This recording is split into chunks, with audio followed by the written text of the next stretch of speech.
Hey, welcome back to the channel, everybody. Give you a quick update. Happy Memorial Day weekend. Hope you go out there and honor your veterans. Gave the ultimate sacrifice. And remember to fly your flags this weekend for us. Thank you. As you see, I've got my brand new license plate on our 2016 Cadillac SRX project. We picked up over here in Roseville, California at our friends at AutoGator, 1961 PFE Road, Roseville, California. And there's their website, www.autogator.com.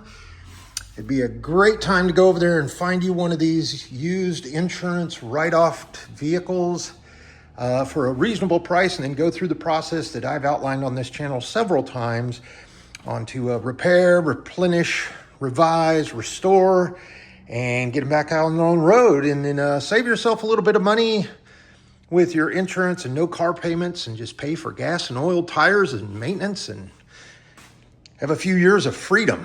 All right, so you see, I've got everything back together. Went ahead and did the time and chain, remember, in the previous videos. Please, if you haven't watched those, go back and watch this video series from start until today, and you'll see how we ended up to this car in this condition right now today. And this is May 23rd, 2025. Again, it's the 2016 Cadillac SRX, and it was an insurance write-off for a damaged rear subframe. Has about 123,500 miles on it, and I had outstanding tires, no curb rash anywhere on the wheels. The brake rotors, the calipers, and the brake pads were all just about as close to brand new. I think they actually almost replaced those before this was involved in an accident. And then we've got a little bit of body damage out here, and I'm actually going to take it to a collision repair shop and have a paintless dent repair person repair this. I think at a reasonable cost. It's right on that. When we worked on that Cadillac CC, or excuse me, Volkswagen CC, early, 2 years ago, it was pretty much identical to this damage here. And I tried to repair that myself with one of those little Amazon PDR kits, and I wasn't able to do it. So I think I'm just going to pay somebody that does that professionally.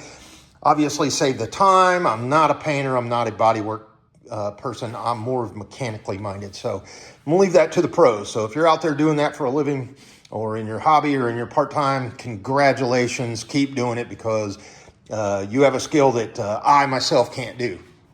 All right, so just so happened that they were opening a car wash here locally, and they had the little sign twirlers out there, and I was going to get the registration, the smog, the brake and light inspection, which is now called a safety inspection. And I happened to just drive by and said, you know what, I'm going to go ahead and get them to do it, because I had just wrapped up doing the timing chain and obviously the subframe, and there was grease and hand prints everywhere. So ran it through. You get the ultimate level package, whatever it is, normally $29 go through the car wash type thing. And so anyway, got one free, came home, and then the next day I went to the DMV to actually get my title and pay for the registration and then pick up the plates. And there were the sign twirlers out there again. So I said, it's not going to hurt to run it through one more time, right? And get another ultimate wash. And I did. And it did a pretty good job. It got most of everything off. And then I came back, and let me go through some products that I use and what I did on this actual paint job. And then I'm going to show you a couple of places where I didn't do it, just to give you an idea how well this stuff works. All right. As you know, in previous videos, I used some good old-fashioned Deep Woods Off dry bug insect repellent. And I still have about a third of a can left on here. But remember, we put it on the yellowing of these headlight lenses. Now, these are plastic, remember. Not going to work on glass, but put it on there, let it set, buffed it off with a microfiber towel, and then did the identical thing on over there. And I want you to show you just how good that worked. Look at how clear that plastic is now, just from that insect repellent. I didn't even use polish on here. You see that? There's still, you can still see where it's a little bit aged, no harm, no foul. But it is 99.9% better than it was when I began. Now in this light over here, I went ahead and left a little bit so you can see. You see how the yellowing is still up here and back over here? Remember in my previous videos when I did that, I think I did a YouTube short video where I actually showed you to use that bug spray. And I said I had to come back and do this one more time. Well, I didn't do it. And I wanted to leave that remaining so I could show you how much yellowing is still left on this side. Now, I'm gonna go back and I'm gonna use the bug spray again. I'm gonna get this one all polished up nice. And then it's gonna look probably pretty close to that right there. And we're not gonna have to go buy a brand new lens. Because as you know, this particular model has the HID headlights, and those lenses, you have to take off the bumper cover, the grill, the fender liner, everything just to get this lens out, and then put the new one back in. And just one of those is about $385, come to find out, from the dealer. And some places they're completely sold out, including the overstock. All right, so remember, we used our bug spray on the headlight lenses. Now, remember, I said I used the run through the automatic car washes. I did, and then I came back and I used this product. I swear by this stuff for a black car. It's the Hybrid Solutions by Turtle Wax. It's a ceramic acrylic black polish by hand or by random speed, random RPM, orbital buffer. That stuff works awesome. Now, it's not going to get a lot of places that are all the way to the paint, all the way to the metal, through the clear coat paint and the primer. But man, I'll tell you what, it takes every bit of the swirl marks out, and it makes the car look like glass. And I want to just walk around. If you go back and you look at a couple of the previous videos and you see this car when I first brought it in, how it was all dull and kind of sun bleached. Look at this shine. That is just by using the Turtle Wax Black Hybrid Solutions wax. Now, obviously, it's not going to get your rock chips out if they're all the way to the metal. Remember, it's not going to do that. But it will get out all of the little, like if you had scratches from rings and stuff, there's a real deep one there I couldn't get out. But, a lot of people, their cars, their rings, their watches, stuff like that, by opening the car doors, there's a lot of scratches in there. This one didn't need any of that. But look at that. And even on the painted plastic on the pillars, where that's, but I just wanted to show you how well that stuff works. I have used it several times. Remember, there's damage here, previous collision, and then the Bondo, I guess, and the rust coming up beneath it. I'll probably get the PDR person that repairs the other side to try to look at that. But yeah, this really turned out really, really nice. Really nice.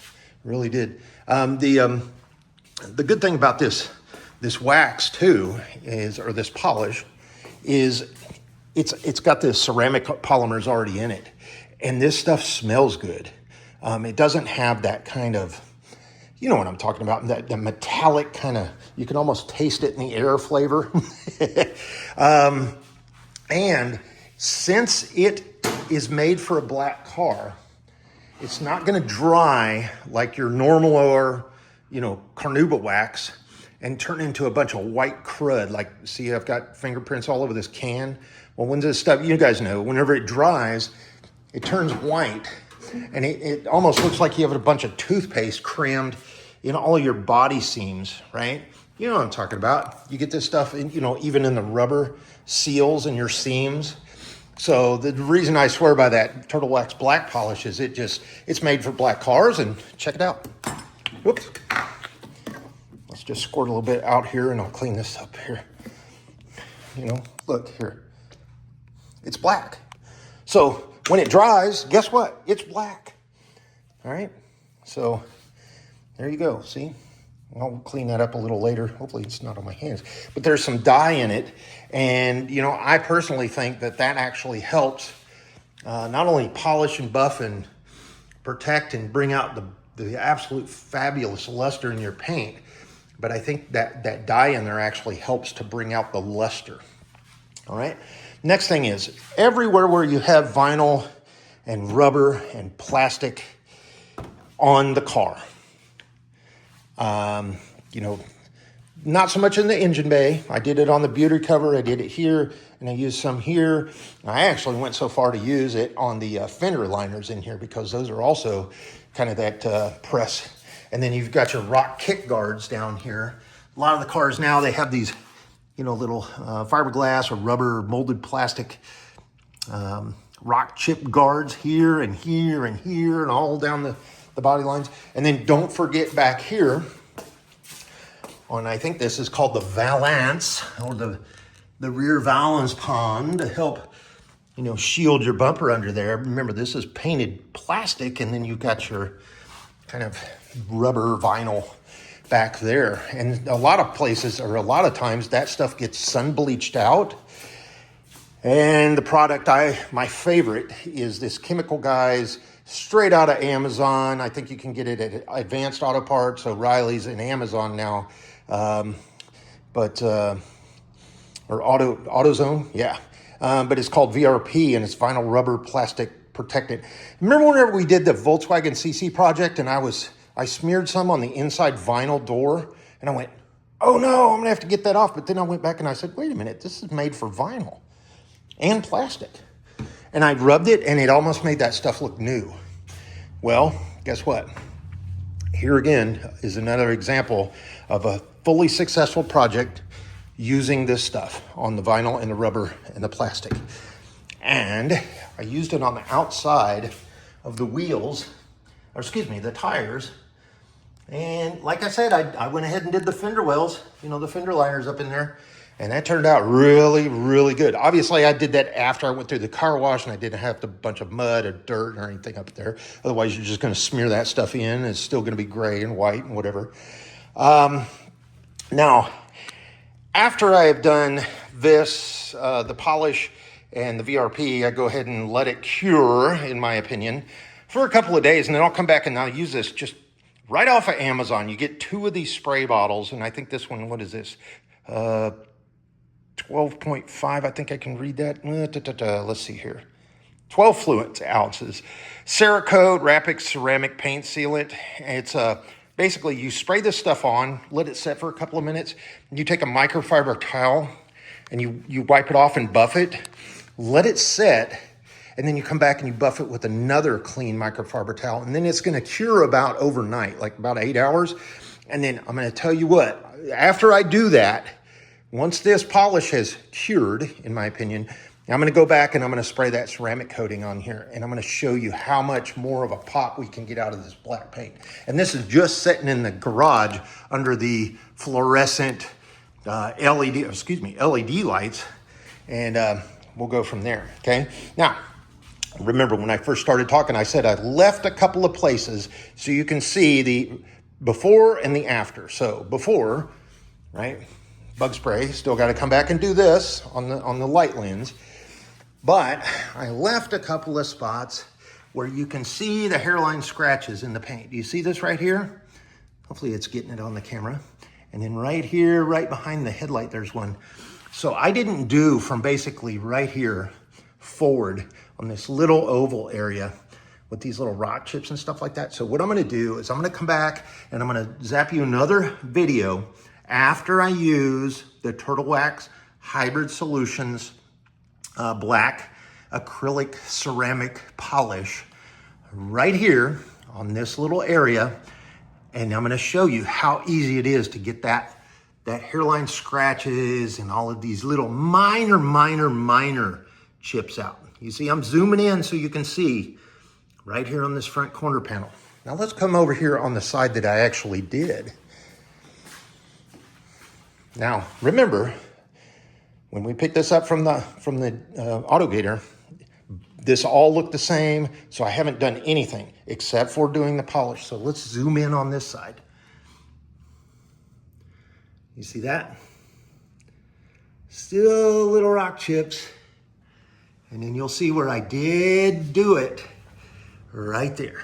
And look at how that just all the way back up. So these front little areas where all the rocks and the sand and all the stuff over time, and the little hairline scratches and stuff like that, we're gonna be able to get that out, okay?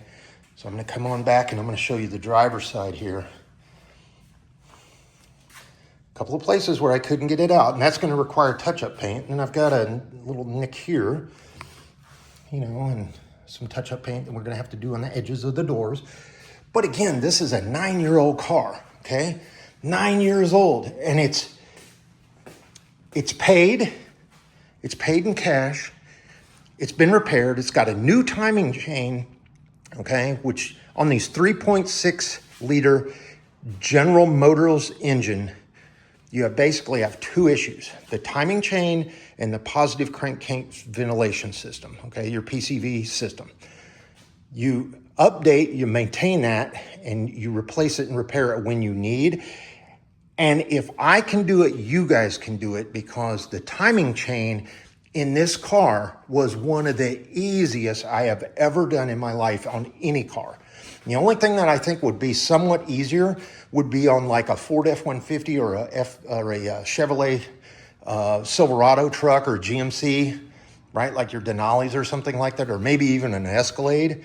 I don't know, haven't done any on those cars except for the Ford and the Chevy, but maybe on an Escalade or something like that. But, you know, right here, you take all of this stuff off, you take your valve covers off, you line up your cams appropriately to your crankshaft down there. The hardest thing of this whole project, out of everything, jacking it up, crawling up and down and all over the side of it and taking off little parts and hoses and clips and all that, the hardest thing is putting the serpentine belt onto the air conditioner, alternator, tensioner, crank, damper, pulley, if you will, and the power steering pump, because this does not have electronic steering, it has power steering. That is the most difficult thing on this entire job. That you have to, now, let's say that goes out, right, and it breaks. I would have to take off the upper radiator coolant hose, the air box, the air cleaner, the upper engine mount, in order to just replace that pulley. Probably going to have to pull off the wheel and the fender liner just to get up in there to get the wrench or the breaker bar on the tensioner to be able to take the tension on or off to put that frickin' serpentine belt on there. And as you can see, you can't even see the damn thing. It's underneath all of that. And I'm not going to climb up underneath the car and show you how much harder it is. But there's the only place you can actually see it, is almost right there on the alternator. Almost see it, right? That, again, that's the hardest thing on this whole project. But everything else, piece of cake, easiest thing. It's almost like working on a lawnmower, you know. Not as easy as that, but almost. I mean, it's Duplo blocks for big people. Same with the subframe, very easy to work on that. So I know I'm jumping around, I'm rambling a little bit, but this project is almost to completion. I'm going to do a supplemental video for this because in California is where I'm located and where I'm doing this project. There has been some critical changes, not only in the past year, 6 months, couple of months, but as of this week with the passage of that big, beautiful bill, they call it, I think, in Congress, and the way that affects the California CARB, Air Resources Board, EPA, the little mini EPA that California has, and the emissions regulations and the certifications here in California. There's been some drastic changes, almost to the point to where some of that stuff's not probably going to be needed in the future to go through this process to retitle and re-register a salvage car. But the good news is I went through all the process as of a week ago, and the only things that really changed at that point was they no longer call the inspections you have to get the brake and light inspections, where they go in, they make sure all of your lights work, you have your DOT marks on all of your lenses and all that. And then on the brakes, they take the wheels off, they make sure you have enough within specifications of wear limits on your brake pads, your disc rotors, and if you have, like this one, it has on the rear, it has a parking brake that's actually a drum So you have a disc and drum rotor on the rear.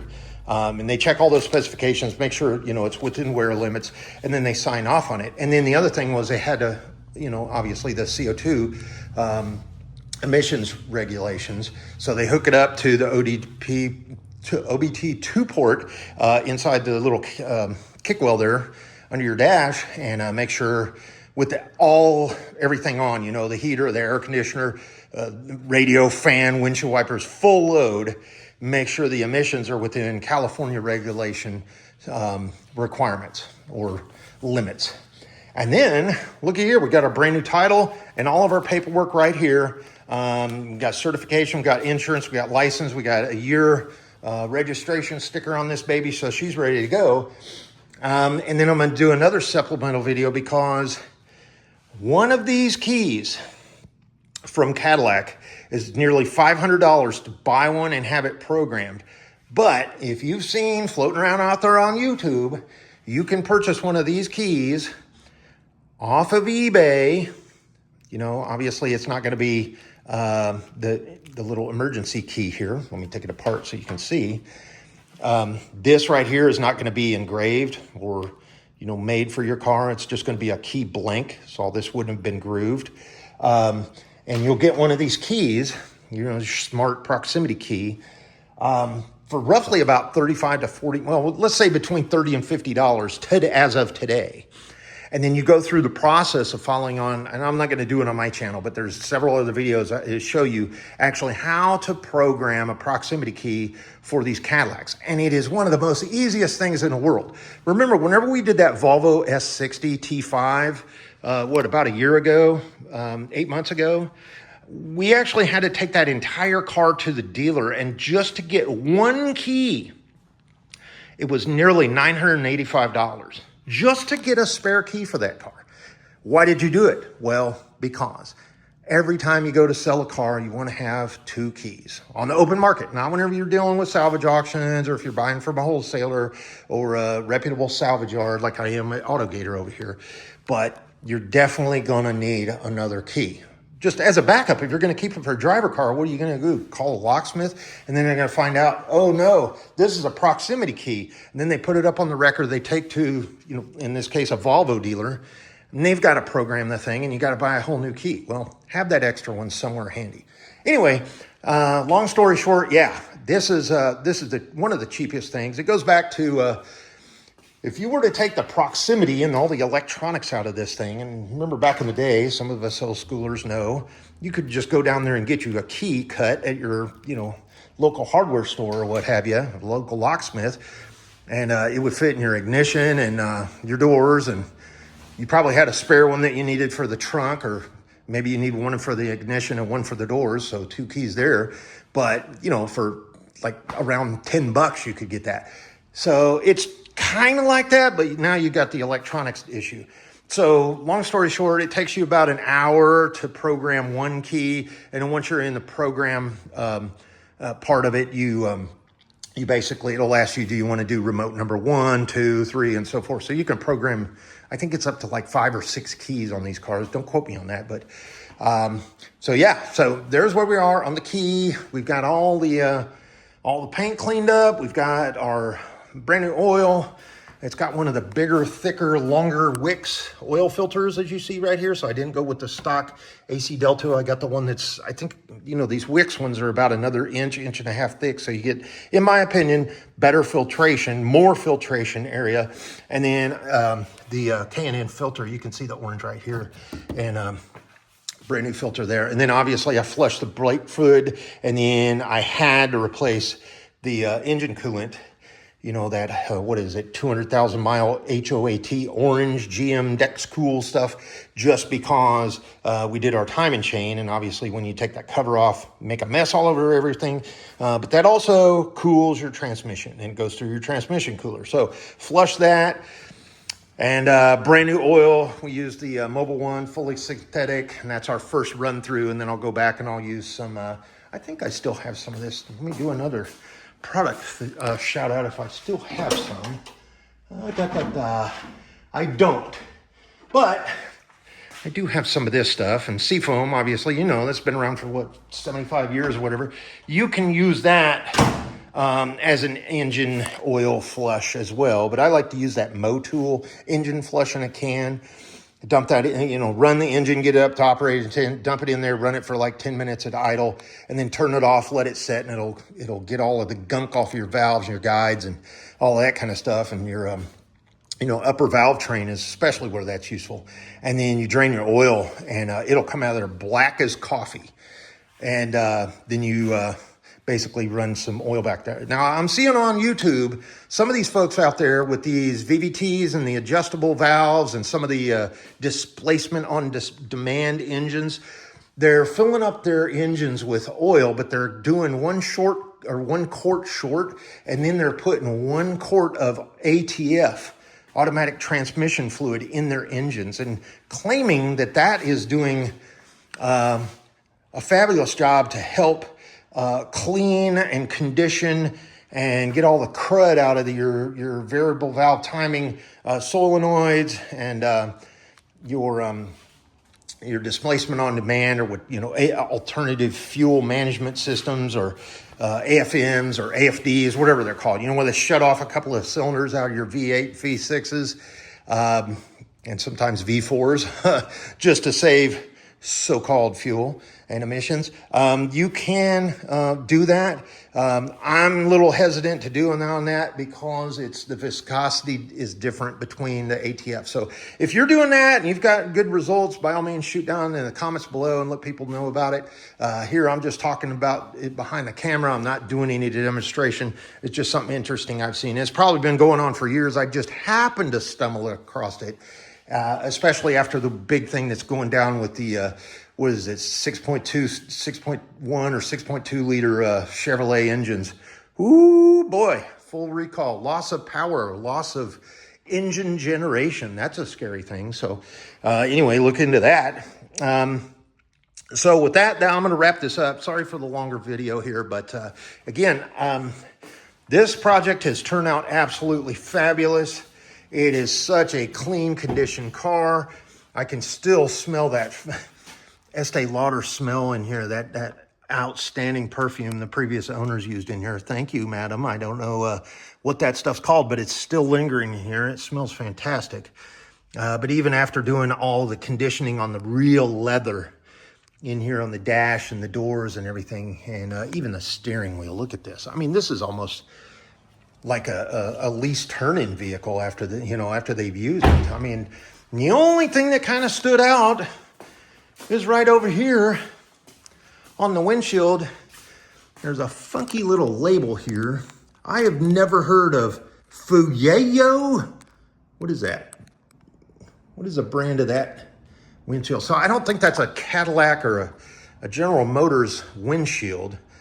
So whoever Fueyo is, solar tint number, blah, blah, blah. I think that's somebody called like a speedy dent or a speedy window or whatever they call it, to have a new windshield put in, probably, because that doesn't fit or match with the GM labels that's on every other window. I can't see it on the tinted one here, but yeah, this project is absolutely fabulous. Thank you to the previous owners. I know it came here right here locally. 2 previous owners, then the salvage lot, obviously after the insurance write-off, and now I'm the 3rd owner. So, and like I showed you in the previous videos, we've got, you know, the Carfax that I pulled, proving every single service on this car was done at a certified, and it was actually sold as a certified used car back in, I think, what was it, 2018 or 19? But look, all the oil changes were done here at reliable Cadillac Buick, right here, probably about 5 miles from my house. So I probably know the person that owned this car. I just don't know their name. So if you recognize this, or if you actually had some undercarriage rear subframe damage recently, probably within the last 6 months, hit me up on the comments down below. Or if you know who the individual is, by all means, I'd like to talk to you, and just, you know, again, thank you for taking care of this car so well. This has been an absolute pleasure. Very surprising project. Had I known this was so easy, I'd be in Cadillac so much earlier in my working on cars little hobby here. You know, now I know why all the mechanics out there are driving their Toyotas and their Chevys and their Fords and their Cadillacs. And not many of them are using those foreign cars to get back and forth to work. I'm not sure why. Maybe it's because the parts are cheap and easily and readily available and so gosh darn easy to work on and isolate any kind of issues. And I mean, you got all your maintenance right here. Boom, boom, battery, coolant, brake fluid. You got your oil check. You got your oil filter, right? What's easier than that? And then on this one, you got all-wheel drive, so you got a rear differential and your Halodex system back there, and then your transmission. I mean, and your air filter right over there, right there. Right there. You don't have to take a bunch of shit off just to get to it. Windshield wipers, easy as hell. I don't want to go on to it. It's just, it was so easy and so, it took me back. It really did. It took me back to American maintenance and American ingenuity. And man, just riding in this car just around town is so comfortable. And the ride is so plush. I'll do a wrap-up video and a shakedown cruise on this thing so you guys get a little handle. And I know I got to go back and do one on the Volvo S60, you know, that we just wrapped. That's sitting right outside. I know, folks, I still got that one in the driving arsenal, but I don't put too many miles on that. I just bounce and maybe to Costco or maybe to the hospital or something like that. Doctor appointments, boom, boom, boom, right, and back home. This one here might be my my next daily driver, and we'll go ahead and see about if we can't narrow it down and just keep our truck and our General Motors cars here. All right, folks, we'll talk to you in a minute. And again, I'm going to do a supplemental video real quick on the paperwork and the the process to go through here. I'll sit down. I'll go through line by line of what you have to do as of today to pick up you a salvage vehicle, get it re-registered, repaired, titled, inspected, certified, carbed, and CO2'd, and ready to get back out there and hopefully save you a little bit of time and a little bit of money just getting an 8-year-old vehicle back on the road and not going to buy a Cadillac Escalade that's $160,000 in today's money. All right, folks, we'll talk to you soon. Take care. Again, happy Memorial Day. And thanks to those who have served, and fly your American flags. Thank you.